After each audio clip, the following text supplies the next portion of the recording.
반갑습니다. 제가 1월 30일까지 북경에 있다가 들어왔습니다. 북경에 지난번에 한 4년 있었고요. 이번에 나와서 한 3년, 그래서 총 7년 정도 북경에 있으면서 우리 기업들이 이제 에로라든가 이런 부분에 대해서 서로 허심탄회하게 이야기하고 아까 강 회장님도 알게 돼서 서로 민의하는 데 서로 도움 주고 도움 받고 뭐 이런 관계를 잘 유지하고 있었는데요.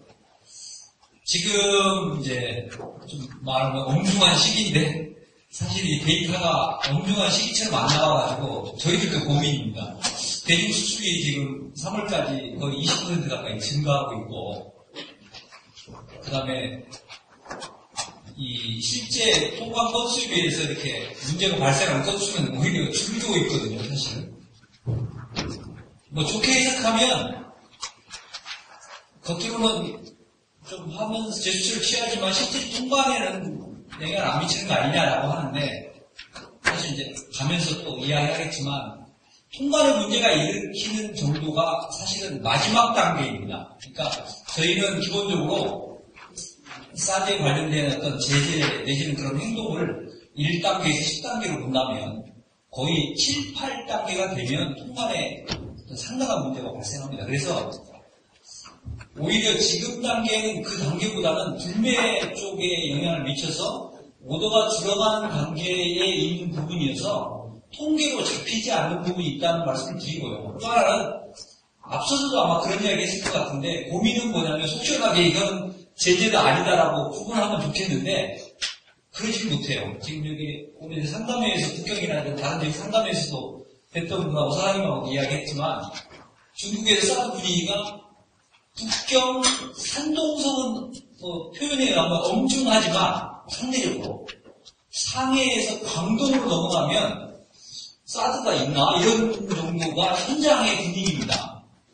물론 중국이 큰 나라이기 때문에 그럴 수도 있다고 하지만 사실은 인위적인 조치라는 부분에 대해서 이 받아들이고 그걸 반응하는 게 차이 나잖아요. 그러니까 사람마다 차이가 많이 납니다.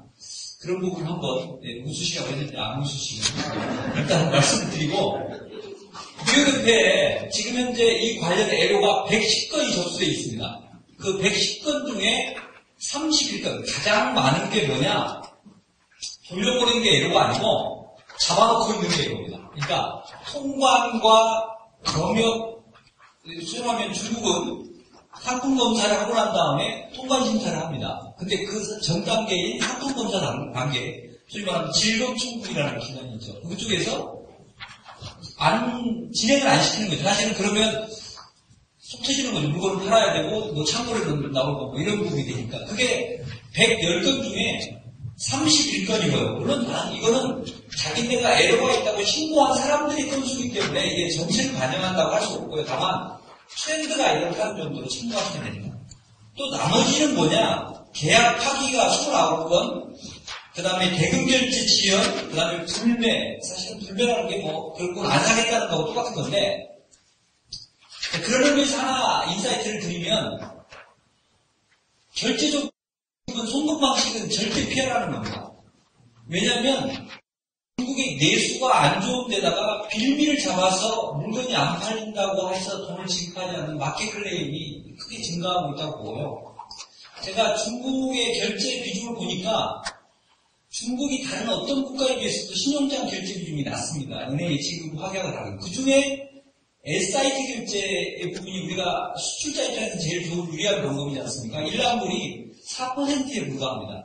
그게 4, 5년 전 말하면 10%가 넘어갔던 건데 4%에 불과합니다. 이 말은 뭔 말이냐면 우리가 사실은 공격적으로 중국 시장을 접근했던 측면이 부인할 수밖에 없는 그 엄연한 현실이었던 거거든요. 왜냐하면 저걸 잡아야 된다라는 생각에. 그게 뭐 변한 건 아니지만 승부르기 할 필요가 있다. 다시 말하면 바이어라든가 그 어떤 결제 조건의 바이어를 찾고 결제 조건을 결정하는 데서 상당히 신중을 필요할 필요가 있다. 그래서 사후방식 TT는 안 된다. 당분간. 왜냐하면 뭐 지금 빌미를 잡아서 그런 것들이 많이 발생하고 계약 파기가 다 그런 것들이고, 그다음에 또 계약 조건에 반드시 분쟁행위 조항에 아비추레이션 넣으시라는 것, 중개 조항 넣으시라는 부분을 참조로 말씀드리고요. 그래서 여기서 뭐 다른 이야기 많이 할 수 있지만 들어가는 측면에서 하나 말씀드리면, 중국의 전시회도 이제는 좀 당분간은 되도록이면 남쪽에 있는 전시를 다녀라라고 말씀드립니다. 그런 데는 거부감이 훨씬 덜하고요. 또 하나는 전시회 갈 때 최근에도 발생한 사례인데 통관이 지연되다 보니까 샘플 통관이 안 돼가지고 전시품이 안 돼가지고 전시회를 빈 케이스로 모아두는 상황이 종종까지는 아니지만 가끔 발생합니다. 따라서 뭐 합니까? 반드시 핵심 샘플과 카탈로그는 휴대를 하셔야 됩니다. 휴대. 그래서 그것도 양이 많다 그러면 먼저 보내고 휴대를 일부 하고 그래서 일단은 뭡니까? 잘하지는 못하지만 전시회 개막되는데 빈손으로 있을 수 없는 상황은 미연에 방지하는 게 지금의 어떤 가장 절실한 방법 중에 하나입니다. 자, 우리가 중국 시장을 말하는 게 신창사회라는 용어를 씁니다. 그렇지만 그건 아무 의미 없는 이야기고요. 중속 성장하면 뭐합니까? 신예타이가 우리가 주목해서 다시 말하면 뜨는 데가 어디냐라는 거죠. 어떤 사람이 주목받느냐. 왜냐하면 그 사람은 중속을 하든 저속을 하든 성장속도 훨씬 빠르기 때문에 결국은 우리가 중국이 중속하느냐 고속하느냐가 중요한 게 아니고 내가 고속 성장하는 사람을 겨냥하고 있느냐가 핵심 아니겠습니까? 그 중에 하나 예를 들어드리는 게 이겁니다. 분유잖아요. 분유도 규제 많이 하고 있잖아요. 예를 들면 한 업체가 5개 이상 브랜드를 못 사용한다. 이건 황당한 규제가 중국에 지금 나와 있습니다. 자, 그거는 그만큼 수입 제품 때문에 중국의 기업들이 힘들다. 분유업체들이 하다는 건 보여주는 거고요. 중국에서 경찰산 분유가 자그마치 얼마치 들어오냐? 연간 30억 달러치 들어옵니다. 30억 달러치가 들어온다는 것은 우리 돈으로 얼마인지 상관없죠. 우리가 수출하는 게 분유가 연간 1억 달러입니다. 이따가 또 수치를 보여드리겠죠. 그래서 우리 의약품 업체 중에 분유가 제일 중요하게 생각하는 게 뭡니까?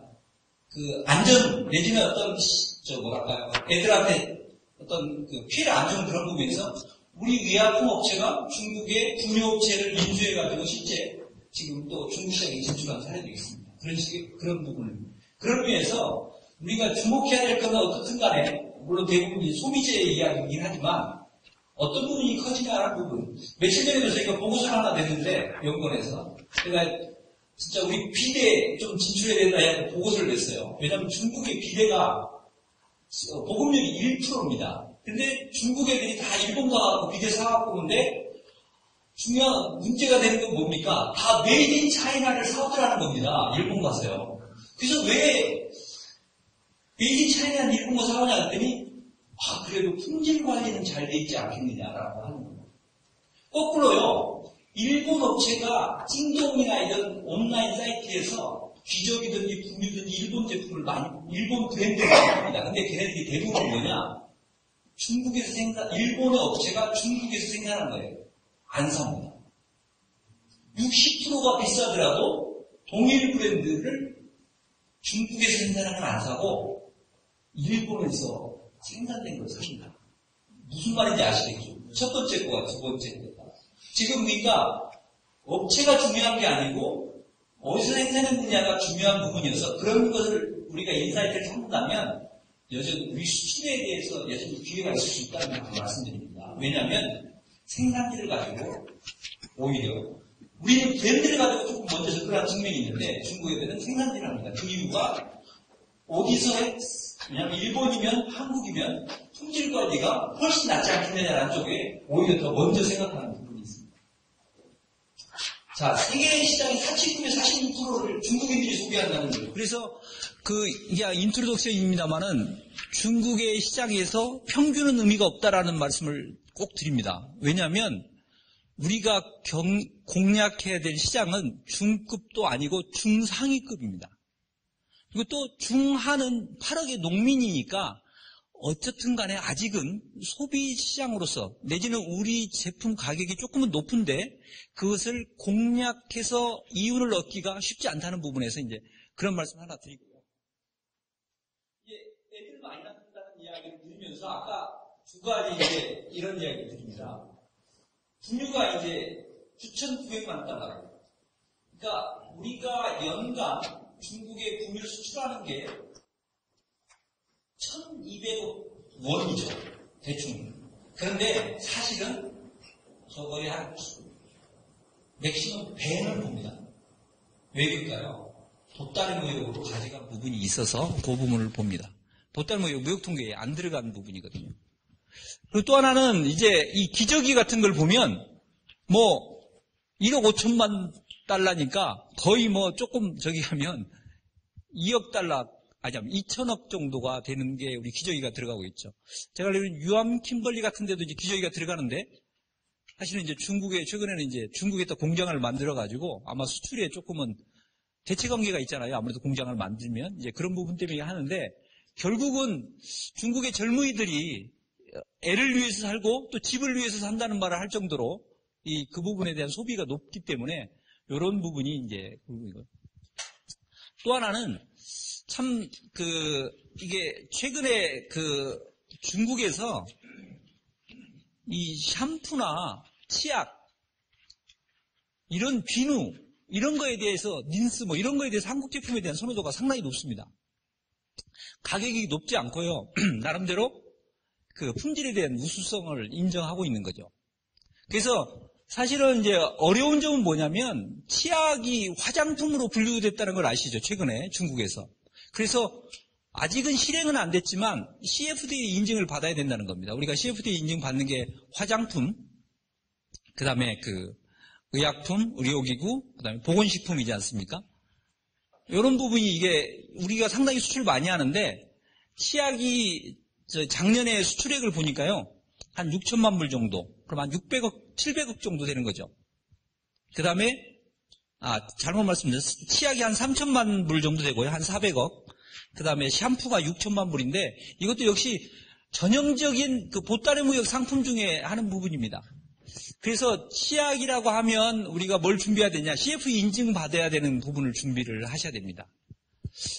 여러분 아십니까? B2C 물건도 원래는 작년 4월부터 CFDA 인증이 의무화가 됐지만 연기돼서 한 번 또 연기돼가지고 2017년 말까지, 올해 말까지는 인증을 안 받아도 B2C로 가능하도록 되어 있지만 사실은 이제 내년부터는 아마 강제 적용이 될 것 같기 때문에 온라인으로 B2C로 판다 하더라도 인증을 받아야 된다는 부분이 화장품이나 이런 것들이 크게 달라지는 부분입니다.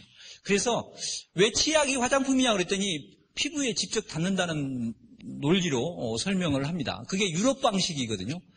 그래서 인증 수준이나 이런 것들이 유럽을 많이 따라가고 있습니다. 중국이. 미국보다는 아무래도 유럽 많이 따라가지 않습니까? 제일 좋아하는 나라가 독일이고 뭐 이런 말 하는 것처럼. 그런 의미에서 이런 샴푸나 이런 일상용품을 유럽의 나름대로 그걸 참조해서 중국의 기준이 될 것이라는 걸 하면 좀 더 미래를 좀 잘 그렇게 예측을 할 수 있고요. 이 먹거리 부분인데요.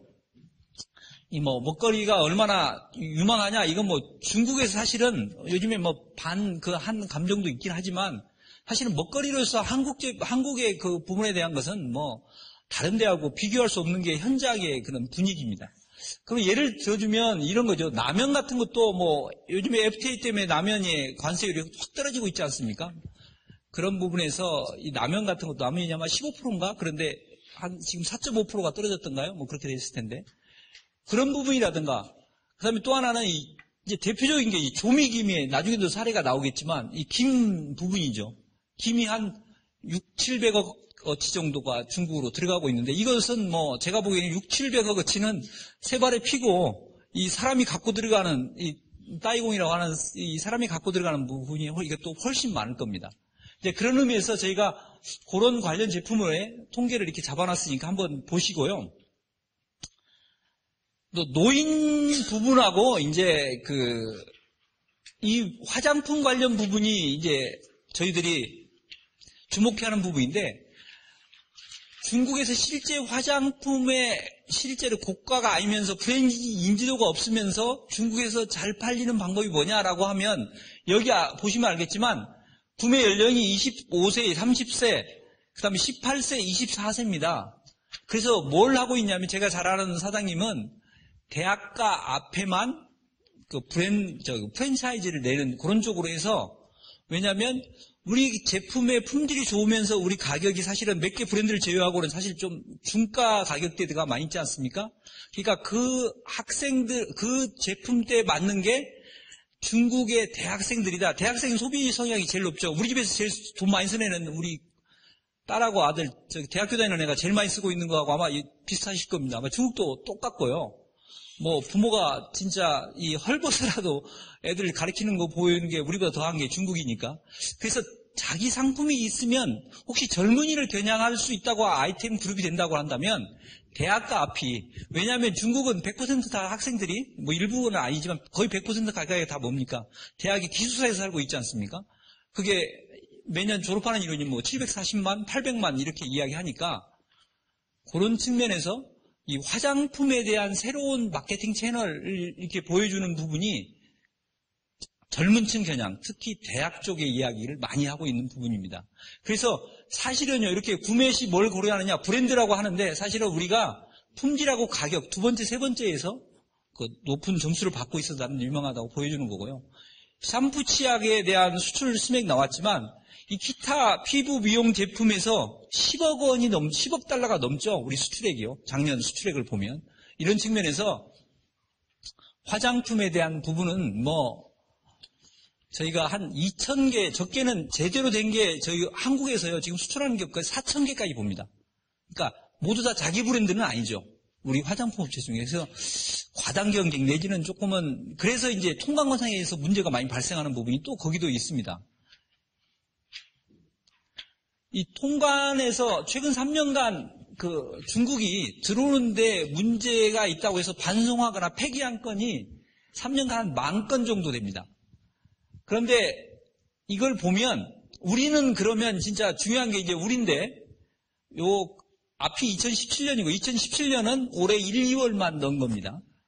그러면 2016년은 6.7% 219건이 우리나라 거였고요. 중국이 위에 거는 중국 전체에서 수입 내용 중에 중국 정부가 반송하거나 폐기한 겁니다. 그래서 2016년은 우리가 사드가 나온 해가 달이 한 7월입니다. 7월 10일인가 그런데 6.7%에서 많이 반영됐네 라고 이야기를 하는데요. 2014년으로 가보면 황당한 숫자가 또 나옵니다. 오히려 더 7.2%에 대한 부분이 있어요. 그래서 대부분이 뭐냐? 일반 공산품은 없어요. 뭐냐? 화장품하고 식품이에요. 의류 이런 것들은 거의 통관 불합격이나 이런 게 없어요. 그 이유는 상당히 인증을 받아야 된다는 측면에서 기능성을 쓰면, 특히 식품은 그렇습니다. 우리는 아무렇지 않게 기능을 강조하는데요. 기능성을 쓰면 CFDA 인증을 받아야 되고 통관이 훨씬 까다롭다는 걸 아셔야 됩니다.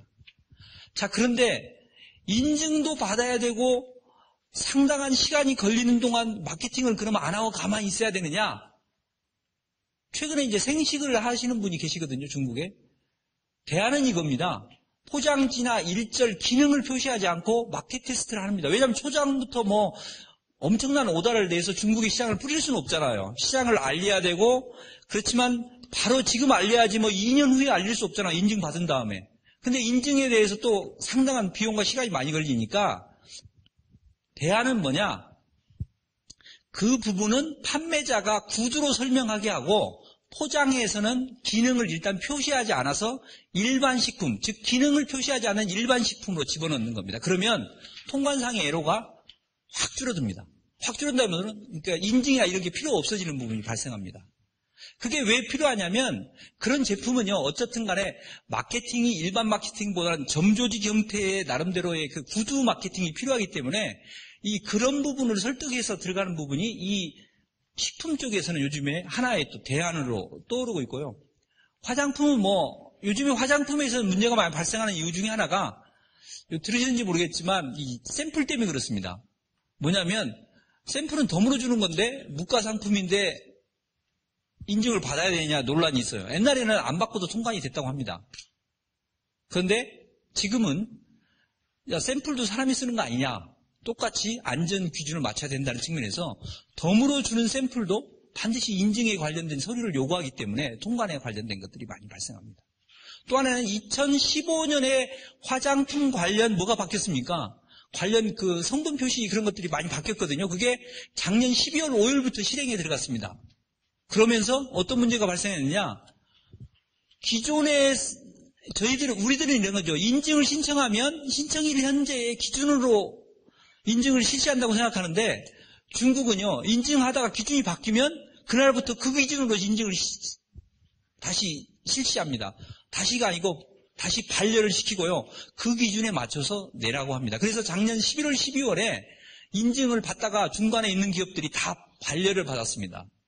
이제 그런 부분에서 미리 규정이 발표됐다고 한다면 그 규정이 언제 제일 영향을 많이 끼치냐?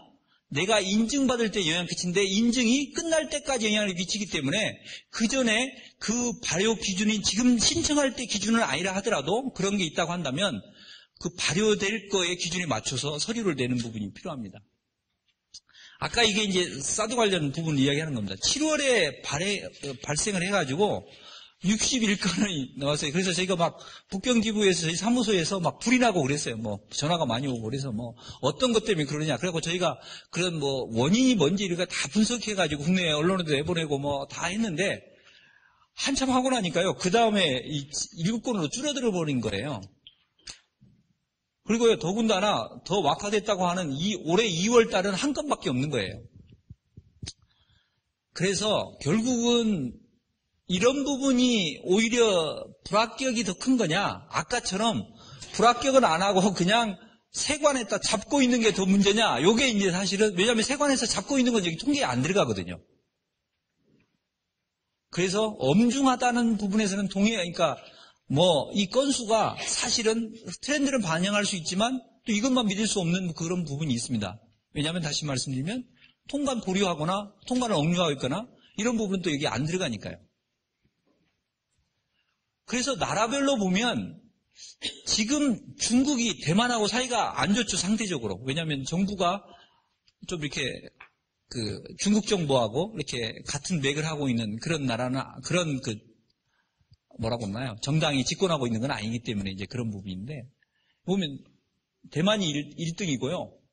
한국이 2등이에요. 그래서 혹자는 이렇게 이야기합니다. 저도 그런 항의를 많이 받았는데, 야, 우리 기업들이 조심해야 되고, 이러면 조심해야 됩니다. 그랬더니, 전화가 많이 와갖고, 특히 이제, 이 공공 쪽에 계시는 분들이에요. 별로 뭐라고 그러냐. 야, 별것도 아닌데 왜 이렇게 좀 호들갑을 떠냐, 이런 이야기를 많이 해요. 왜냐면, 우리 수출이 엄청 늘어가는 거에 비해서, 저 건수의 증가는 오히려 그렇게 비례하지 않다는 이야기를 해요. 근데 이제 저희 업계를 위하는, 나름대로 열심히 위하라고 노력하고 있는데, 위하는 입장에서는, 기업 입장은요, 한 건도 중요한 거지, 이 한 건이 10건 중에 비율로 얼마 안 된다, 이런 이야기를 할 수는 없거든요. 제가 그런 이야기를 합니다. 기업에 계신 분들 심정을 대변하는 의미에서 대사관에서도 회의를 하거나 그럴 때, 아니, 한 건 때문에 울고 웃고 사업을 그만두신 분이 계시는데, 비율로 보면 이거는 큰 비율이 아니고 오히려 감소했습니다라고 하는 것은 사실은 너무 이제 라이브하게 어떤 그런 걸 보는 거다. 어쨌든 한 건이 발생하더라도 그게 왜 발생했고 그래서 우리 기업이 재발하지 않도록 하는 게 저희들의 역할이고 또 기업들이 또 그렇게 노력할 수밖에 없는 게 이제 현실이라는 부분을 말씀드리고요. 그래서 이제 저희들이 한번 품목으로 쫙 봤어요. 근데 과자류가 중국에 가면 백화점마다요. 한국 과자를 별도 전시할 코너가 있을 정도로 최근 며칠 사이에 제가 그러니까 1월 귀국할 때만 해도 계속 그랬으니까요. 그럴 정도로 많습니다. 근데 이게 보따리를 하고 들어오다 보니까 대부분이 이 부분에서 많이 걸려요. 그 다음에 이제 아까 말한 이 김. 근데 원인이 뭐냐? 식품은요. 여기 딱 보면 미생물 기준치 초과라고 하는데 이걸로일 것 같지만 사실은 이거는 이제 하나이고 대부분 포장 불합격, 라벨 불합격, 그 다음에 통관 서류 불합격 이게 더 많아요. 실제요, 서류가 70%예요. 서류상 잘못이.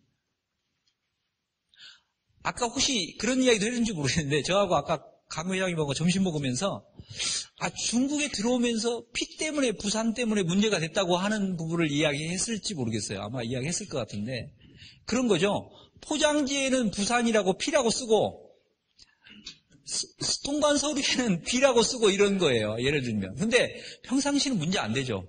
근데 어쨌든 간에 서류 불일치가 나오는 거예요. 주류업체가 뭐가 나와요? 중국에 여러분 아시죠? 중국 글자는 띄어쓰기가 있습니까? 없습니까? 없어요. 근데 우리식으로 몇 년 몇 월이나 이 문장을 쓰면서 우리 흔히 이제 그대로 번역한다고 라벨 같은데 중간에 단어를 띄어쓰는 거예요. 근데 이제 황당하죠. 야, 띄어쓴 게 뭐 잘못이냐라고 하지만 중국의 사람들 입장에서는 띄어쓰는 문장은 존재하지 않는다는 거죠. 답답하고 참 가슴을 칠 수밖에 없지만 또 그게 이제 빌미가 되는 그런 부분들입니다. 그래서 서류, 특히 이 통관 서류에는 아까 같은 CFDA 관련 서류고요. 그 중에서 제일 문제되는 게 아까 수권자의 그런 겁니다. 제일 우리들이 무난하게 하는 것 중에 하나가 수권자를 첫 번째 한국에 있는 법인 대표 내지는 사장을 하는 경우 왜 중요하다고 했으니까. 근데요, 중국에서 어떤 서류를 발급하거나 어떤 문제가 생길 때마다 수권자가 날아가야 되는 경우가 있어요. 그러면 사장이 맨날 거기 가야 되는 부분이 하나가 발생하고요. 못 가서 문제가 생기는. 또 하나는 중국 사람한테 맡기다 보니까 통관에 제때 못하거나 관계가 틀어졌을 경우에 또 상당 기간 수권을 변경하거나 이런 부분에 문제가 발생합니다. 제일 좋은 것은 뭡니까? 중국 내에 있는 법인이 있으면 법인이지만 사실은 중국의 어떤 자기 회사의 직원 정도 역할을 할 수 있는 사람한테 그걸 맡기는 게 이제 제일 중요하다는 생각이 들고요. 그리고 미생물 기준치도요. 사실은 이게 이제 왜 문제가 되냐? 화장품 같은 경우에 이게 같은 용기 안에도 어디서 샘플을 떴냐에 따라서 이게 미세하게 차이가 나요. 뭐 그럴 수밖에 없지 않겠습니까? 그래서 기준치에 대한 조금의 여유를 가지고 그 샘플을 만들 때 R&D를 할 때 제조에 대한 기획을 할 때부터 들어가야 됩니다. 그 기준 안에 들어오니까 문제가 된다고 없다고 해서 딱 출시를 했는데 나중에 조사해 보면요. 또 그런 것도 귀신같이 중국에서 찾아내요. 뭐합니까? 어떤 샘플에, 어떤 용기에는 더 많이 들어간 거예요. 그러니까 전체적으로는 이만큼인 그 용기에는 문제가 없지만 그 용기를 가지고, 전체를 가지고 평균 내는 게 아니고 자기네들이 발췌한 거에서 가지고 하나라도 문제가 되면 다 회수 처리를 하라고 이렇게 이야기를 하는 거니까요. 이게 대표적인 게 이제 이겁니다. 중국의 김은요, 집이라는 게 있어요. 구어지압 비아오준이라고 하죠. 소위 말하면 뭡니까? 국가 표준이 있어요. 그래서 이 균락수나 이런 대장간균, 곰팡이 이런 거에 대한 부분이 기준이 나와 있어요. 근데 우리는 독성에 대한 기준만 있지 일반한 건 없어요. 근데 사실은 우리가 잘못했느냐, 중국이 잘못했냐 하는 부분에 대해서 논란은요, 이거는 해결이 안 되는 거예요. 왜냐하면 다른 나라는 없다고 그러더라고요. 제가 다른 나라가 없다니까 중국을 제외한 저런 기준이 없다는 거예요. 왜냐하면 김 자체가 이 생김이면 기본적으로 이런 균을 포함할 수밖에 없는 생산 구조를 갖고 있기 때문에 그렇습니다. 그런데 어떻든 간에 중국은요, 김을 생으로 먹는다는 개념보다는 삶아서 나름대로 조리해서 먹는다는 개념이 있기 때문에 우리가 아무리 외쳐도 우리가 선진국이야 식품에 대해서는 해도 그 기준은 안 바꿔주는 거예요. 그래서 작년 8월에요. 김이 무려 24톤이 폐가 처리됐어요. 한국계. 김이 24톤이 되려면요.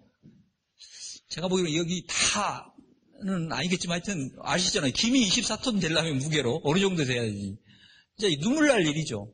그렇지만 어떻든 간에 중국에 이 기준이 있다는 걸 아셔야 돼요. 그래서 가공용 김은 그나마 괜찮아요. 근데 생김 형태로 들어가는 경우는 이런 기준이 있다는 것을 반드시 해서 어느 정도 체크가 돼야 돼요. 그래서 화장품의 통관 불합격 서류도 여기 보면 통관 서류 불합격이 아까 식품도 그랬죠. 이 화장품도 마찬가지예요. 그래서 실질은요, 옛날에 종합상사나 이런 사람들이 있잖아요. LC가 서류 불합격이면 신용장의 독립성과 추상성에 의해서 언제든지 내고은행이 언페이드를 칠 수 있잖아요. 서류만 틀리면 물품이 진짜 오느냐 여부에 관계없이. 그때 그걸 미연에 방지하는 방법은 뭡니까? 2명이 체크하는 거예요. 우리 서류도 아무리 잘 만들어도요, 왜냐하면 기존의 거 있다 자꾸 더 씌우거든요. 그러면 이제 기존에 있는 것들이 남아있다고요. 그런 의미에서 조금은 2-3명이 복수로 체크하는 부분이고요. 특히 라벨 관련해서, 라벨을 또 중국은 등록해야 된다는 걸 알고 계시죠? 이런 부분에 대해서도. 그래서 저게 대응 방안이다라고 하긴 하지만, 제가 북경에 있을 때 가장 많이 하는 것 중에 하나가 이 Q&A란이 저희 china.kita.net이 중국 포탈입니다. 근데 여기에 가면 업체들한테 제가 공개하면서도 항상 부담스러운 게 뭐냐면 매일매일 일 중에 여기 공짜로 모든 문의에 대해서 다 답을 해드립니다. 거의 24시간 내에 답을 해드려요. 왜냐하면 업체한테 3일 지나서 답을 하는 건 제가 지부장할 때 그랬거든요. 그거는 아무 의미 없다. 업체가 지금 문제가 생겨가지고 질문을 했는데 하루 안에 답을 안 한다는 것은 그 업체한테 다른 데 가서 알아보라고 하는 거하고 똑같다라는 생각을 갖고 있기 때문에 하여튼 하루 이틀 내에는 해요. 저희도 막 어려운 것만 질문하기 때문에 여기 오셨는지는 모르겠지만 저희 가장 큰 고객 중에 하나가 삼성전자예요. 삼성전자에서 질문 오는 것은요, 거의 뭐 이 세상에서 이런 사례가 있을까 말까한 사례로 막 질문이 와요. 그렇지만 어쨌든 간에 또 저희들이 뭐 답은 아니지만 답을 찾으려고 노력을 하거든요. 그래서 요 사이트에 들어가면 뭐 무료로 뭐 회원 여부 관계없이 할 수 있는 게 이 Q&A는 아니기 때문에 많이 이용하시고요. 또 궁금한 거 있으면. 근데 제가 제일 속상했던 것은 열심히 알려주는데 무역에 대한 서류나 화장품에 대한 서류가 엄청 많아요. 저희가 CFDA에도 어디에 CFDA 인증을 받으면 좋으냐라고 하는 것을 우리가 확정적으로 이야기할 수는 없죠. 왜냐하면 기업마다 다 틀리니까. 그렇지만 추천도 해드리고 뭐 요거 여기 가면 요금도 할인해드립니다 하고 중국 기관들을 이렇게 합니다. 근데 우리 이제 중기청이 사실은 또 지원해주면서 그 기업을 이용하도록 우리 한국에 있는 업체를 이용하도록 또 CFDA 관련 자금을 지원하고 있지 않습니까?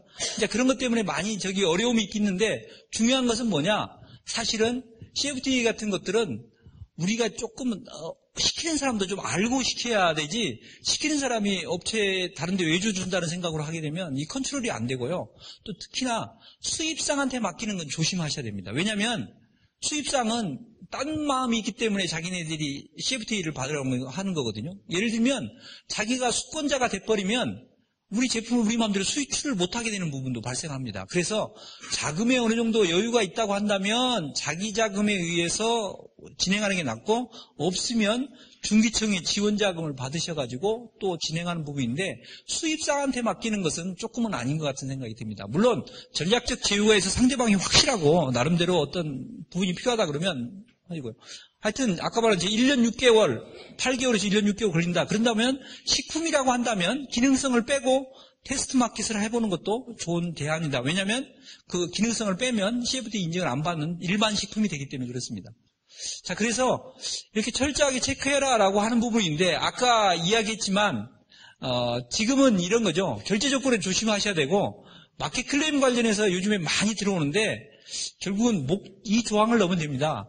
왜냐하면 마켓 클레임이 왜냐면 팔다가 안 팔리니까 돈 못 주겠다고 그러는 거거든요. 그런 사이면 목적지에 도착해서 14일 이내에 재개하지 않으면 마켓 클레임을 유효하지 않다는 조항을 계약서에 넣는 것을 저는 권하고 있고요. 특히 아까 말한 대로 이 전시회 가는 것은 핵심 물품은 지금은 반드시 가지고 가시라 이런 말씀을 드립니다. 이게 식품과 화장품 관련해서 이런 건데 이게 식품 관련해서 법규가 바뀐 거예요. 그러면 이거를요 알 수가 없어요. 도대체 언제 얼마나 바뀌는지 알 수가 없어요. 그런데 그럼에도 불구하고 진짜 대범하게도 우리 업체들이 공부 안 하거든요. 그러면 공부 안 하면 어떡하느냐라고 하는 부분에서 이제 어려움이 많은데 우리 물류업체를 잘 선정하는 아까 우리 강 회장님처럼 이렇게 진짜 그런 경험이 많으시는 업체를 선정하는 것도 방법이지만 그래도요 회사 내에서 중국 규정이 어떻게 바뀌고 있느냐 하는 부분을 또 점검하고 정리하는 것은 어쨌든 간에 기업의 책임일 수밖에 없어요. 근데 규정 몰랐다고 우리가 법 몰랐다고 못하는 것처럼 중국에서 계속 바꾸고 있어요. 그런 부분에 대해서 워치를 하고 최소한 아까 저희 같은 경우에는 규정이 바뀌면 이 사이트에 여기 조사 연구 자료에 계속 올리고 시장 속보에도 올립니다. 어떤 제도가 바뀌었다. 그래서 심심하시면이라고 하면 좀 너무 뭐하지만 좀 이런 사이트도 들어오셔서 좀 공부도 하시는 부분도 좀 권해드립니다. 자, 마무리입니다. 중국에서 이제 돈 버는 시대는 수출로 돈 버는 시대는 지났다. 누가 그럽니까? 마윈이 한 말입니다. 뭘로 돈 벌 것이다? 이제는 수입으로 돈 버는 시대라고 하는 게 중국의 부분입니다. 트럼프하고도 중국에서 그러죠. 트럼프가 이번에 약간 오늘 그랬죠. 중국을 환율 조작국으로 지정하지 않겠다라고 한 부분입니다. 그 부분은 뭐겠어요? 트럼프가 물건 많이 사겠다고 했기 때문에 그런 거거든요. 이제 그런 측면에서 중국에서 우리 고급 소비재, 프리미엄 소비재에 대한 시장은 아직 시작에 불과합니다. 그런 측면에서 준비를 잘하는 게 필요하다고 생각되고요. 그래서 수입의 시장이다. 향후 10년, 20년은 그럴 거라고 마윈이 그랬고요. 왕젠리는 누굽니까? 완다 그룹 회장이죠. 그 왕健林에서 중국 젊은이들한테 좌절하게 했던 게 작년에 회자가 됐죠. 처음에 사업은 적은 돈으로 시작하세요. 1억 위안이면 충분합니다. 이렇게 해가지고 젊은 애들한테 적게 창업을 하라고 해서 1억 위안을 했어요. 1억 위안이 얼마인지 아시죠? 그래서 참 부러웠습니다. 1억 위안이 작은 돈이고 조그맣게 출발하세요라고 하는 거에 비해서. 그런데 서비스업이라는 말이거든요. 자, 그래서 저는 이렇게 말씀드리고 싶어요. 우리가 제조 중심이 어쨌든 간에 지금 주류예요. 우리 투자가 84%인가가 제조업입니다. 그런데 중국에 들어가고 있는 외자의 64%는 뭡니까? 서비스업입니다. 그 다음에 레이지는 뭐라고 그랬냐? 농촌에 이제 기회가 있다라고 합니다. 제가요, FTA 설명회 때문에 중국에서 한 100번 정도 설명을 한 것 같은데, 그 설명하면서 산동성에 리아오청이라는 데를 가봤어요. 그때 그 시장이 나와가지고 한 말이 저희가 3선 도시입니다라고 하더라고요. 1선, 2선, 3선 도시. 아 그런가 보다 해서 그랬더니 산동성에 제남에서 온 그 상무국의 관리가 하는 말이 아닙니다. 저희한테 솔직히 그러더라고요. 여기는 4선 도시입니다라고 하더라고요. 근데요 거기 인구가 600만이에요. 그러니까 중국에서 하실 때 저는 그럽니다. 진짜 조그마한 곳, 조그마한 시장. 근데 실제 가보면 600만, 300만, 400만이거든요. 그럼 우리 도보다도 훨씬 큰데 그런 쪽에 조금은 더 아까 그런 쪽에 대학 앞에 어떤 소비재, 한국 소비재 프랜차이즈를 한다고 한다면 그 어느 데보다 성장 부분이 있는 것 같아요. 다만 지금 뭐 사드에 대한 부분이 있지만 그거는 얼마 전에 저한테 자주 전화 와가지고 중국에 물건 빼야 됩니까? 라고 하는데요. 지금 투자한다고 생각하셔야 됩니다. 지금은 투자하는 시기라고 생각하셔서 왜냐하면 우리가 중국 시장을 포기하면서 시장 다변화를 할 건 아니잖아요. 다른 쪽을 더 열심히 해서 시장 다변화를 해야지 중국이라는 부분은 어떻든 간에 우리한테 가장 유망하고 그 어떤 시련은 있을지 모르겠지만 그런 부분에서 우리가 포기할 수 없는 부분이라는 것은 명확하기 때문에요. 지금은 당분간은 좀 투자한다는 생각을 가지시고 다만 투자는 돈으로만 투자하는 게 아니고 공부가 제일 좋은 투자입니다. 그래서 아까 지금 중국 관련 무역협회가 운영하는 사이트 같은 거 모르면 또 Q&A에 대해서도 물어보는 그런 부분에서 적극적으로 해주시고요. 개인적으로는 제 이메일이 있습니다. 그래서 뭐 언제든지 보내주시면 또 제가 아는 한 또 말씀드리고요. 다만 무슨 자료를 막 통째로 보내달라고 하면 제가 그런 거는 힘드니까 그러던 크리티컬 포인트 그런 쪽으로 이렇게 질문해 주시면 또 도움드리도록 또 노력하겠습니다. 예, 경청해주셔서 고맙습니다. 감사합니다.